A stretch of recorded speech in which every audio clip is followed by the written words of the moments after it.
നമസ്കാരം. മീഡിയ കമ്പാനിയുടെ വളരെ പ്രാധാന്യമറിയിക്കുന്ന ഡെയിലി അപ്ഡേറ്റിലേക്ക് സ്വാഗതം. എല്ലാവരും അറിഞ്ഞിരിക്കേണ്ട പ്രധാനപ്പെട്ട കുറച്ച് അറിയിപ്പുകൾ വീഡിയോ വഴി ഷെയർ ചെയ്യുന്നു. സംസ്ഥാനത്തെ ക്ഷേമ പെൻഷൻ വിതരണം ബാങ്ക് അക്കൗണ്ടിലേക്ക് തുക നൽകി തുടങ്ങിയിരുന്നു. ഇനി കൈകളിലേക്ക് തുക ലഭിക്കാനുള്ളവർക്ക് വീണ്ടും നാളെ മുതൽ തന്നെ വിതരണം നടക്കുന്നതാണ്. 24-ാം തീയതിക്ക് മുൻപ് തന്നെ ആനുകൂല്യം എല്ലാവരുടെയും ബാങ്ക് അക്കൗണ്ടിലേക്കും കൈകളിലേക്കും ലഭിച്ചിരിക്കും. അതോടൊപ്പം തന്നെ കേന്ദ്ര സർക്കാരിൻ്റെ പെൻഷൻ വിഹിതം ലഭിക്കാനുള്ളവരുണ്ട്. അതായത് 500 രൂപ കുറഞ്ഞു വന്നവർ, അതോടൊപ്പം തന്നെ 300 കുറഞ്ഞവരുണ്ട്, 200 കുറഞ്ഞവരുണ്ട്. അപ്പോൾ അവർക്കുള്ള ആ വിഹിതത്തിൻ്റെ എല്ലാം വിതരണം ഈ ആഴ്ചത്തോടെ പൂർത്തിയാവാനാണ് സാധ്യത. കേന്ദ്ര സർക്കാർ ആധാറുമായിട്ട് ലിങ്ക് ചെയ്തിട്ടുള്ള അവരുടെ ബാങ്ക് അക്കൗണ്ടിലേക്കായിരിക്കും തുക നൽകുക. ഇനി ഇതോടൊപ്പം തന്നെ കൈകളിൽ തുക സ്വീകരിക്കുന്ന ആളുകൾക്ക് ഇനി ഏതെങ്കിലും മേഖലയിൽ ലഭിക്കാനുണ്ടെങ്കിൽ ഈ ദിവസങ്ങളിൽ തന്നെ തുക എത്തിച്ചേരുന്നതായിരിക്കും.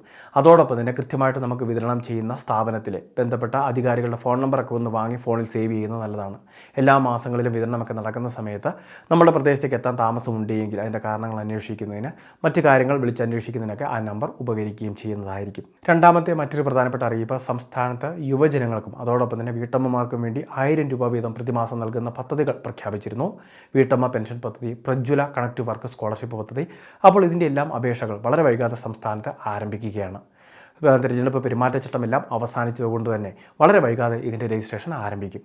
ഓൺലൈൻ വഴിയുള്ള രജിസ്ട്രേഷൻ സംവിധാനങ്ങളൊക്കെ ആയിരിക്കും ക്രമീകരിക്കുക.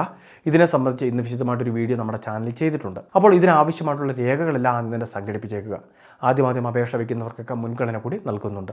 അതുമാത്രമല്ല, നിശ്ചിത എണ്ണം ഗുണഭോക്താക്കളെ ആയിരിക്കും തിരഞ്ഞെടുത്ത് ആനുകൂല്യങ്ങൾ വിതരണം ചെയ്യുക. അപ്പോൾ ഇതിൻ്റെ അപേക്ഷ ഉൾപ്പെടെയുള്ള പല കാര്യങ്ങളും ഈ ജനുവരി മാസം തന്നെ, പുതുവത്സരത്തിൽ തന്നെ ആരംഭിക്കാനാണ് സാധ്യത. ഇപ്പോൾ അതിൻ്റെ നടപടികളാണ് സർക്കാരിൻ്റെ ഭാഗത്തുനിന്ന് നടന്നുകൊണ്ടിരിക്കുന്നത്. അപ്പോൾ രജിസ്ട്രേഷൻ ആരംഭിക്കുമ്പോൾ തന്നെ എത്രയും വേഗം അപേക്ഷ വയ്ക്കണമെങ്കിൽ ബന്ധപ്പെട്ട രേഖകൾ എന്നതിന് അതിന് മുൻപ് നമ്മൾ സംഘടിപ്പിച്ചിരിക്കണം.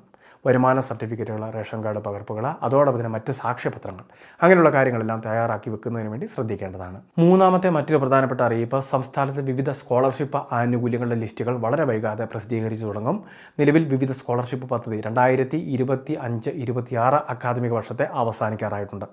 ഇപ്പോൾ ഇതിൻ്റെ തെരഞ്ഞെടുപ്പ് പ്രക്രിയകളൊക്കെയാണ് നടന്നുകൊണ്ടിരിക്കുന്നത്.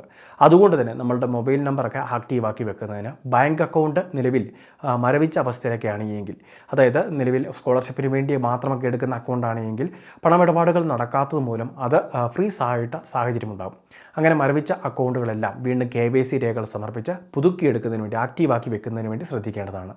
ഒരുപക്ഷെ ഇത്തരം അക്കൗണ്ടിലേക്ക് തുക എത്തിച്ചേരാം, പക്ഷേ എടുക്കാൻ സാധിക്കാത്ത അവസ്ഥ, ചിലപ്പോൾ വിതരണം തടസ്സപ്പെടുന്ന അവസ്ഥ വരെ ഉണ്ടായേക്കാം.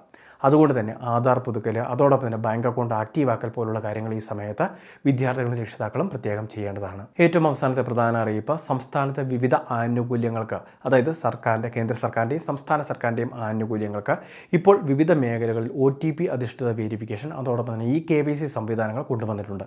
ഫേസ് ഒതൻറ്റിക്കേഷനോ, അതോടൊപ്പം തന്നെ മൊബൈൽ ഫോണിലേക്ക് OTP വന്നിട്ട് അത് പറഞ്ഞു കൊടുക്കുന്ന സംവിധാനമൊക്കെയാണ് ഇതിൻ്റെ ഭാഗമായിട്ട് നടപ്പാക്കുന്നത്. അതുകൊണ്ട് തന്നെ ആക്റ്റീവ് അല്ലാത്ത മൊബൈൽ നമ്പറാണ് കൊടുത്തിട്ടുള്ളത് എങ്കിൽ ആക്റ്റീവായിട്ടുള്ള, അല്ലെങ്കിൽ നമ്മൾ സ്ഥിരം ഉപയോഗിക്കുന്ന മൊബൈൽ നമ്പർ ചേർക്കുന്നതിന് വേണ്ടി, ഇതോടൊപ്പം തന്നെ നമുക്ക് ഫേസ് ഒതൻറ്റിക്കേഷൻ പോലുള്ള കാര്യങ്ങൾ ഉള്ളതുകൊണ്ട് തന്നെ പഴയ ഫോട്ടോയൊക്കെ ആണെങ്കിൽ അത് അപ്ഡേഷൻ ചെയ്യുന്നതിന് വേണ്ടി ഇങ്ങനെയുള്ള കാര്യങ്ങളെല്ലാം തന്നെ നമ്മൾ ശ്രദ്ധിക്കേണ്ടതാണ്. ആധാർ സേവാ കേന്ദ്രങ്ങളും അക്ഷയ കേന്ദ്രങ്ങളും വഴി ഇതിനുള്ള സംവിധാനങ്ങളെല്ലാം ക്രമീകരിച്ചിട്ടുണ്ട്. അല്ലെങ്കിൽ മറ്റ് ഓൺലൈൻ സർവീസുകളും ഇതിനു വേണ്ട നിർദ്ദേശങ്ങളും സംവിധാനങ്ങളും ക്രമീകരിക്കുന്നുണ്ട്.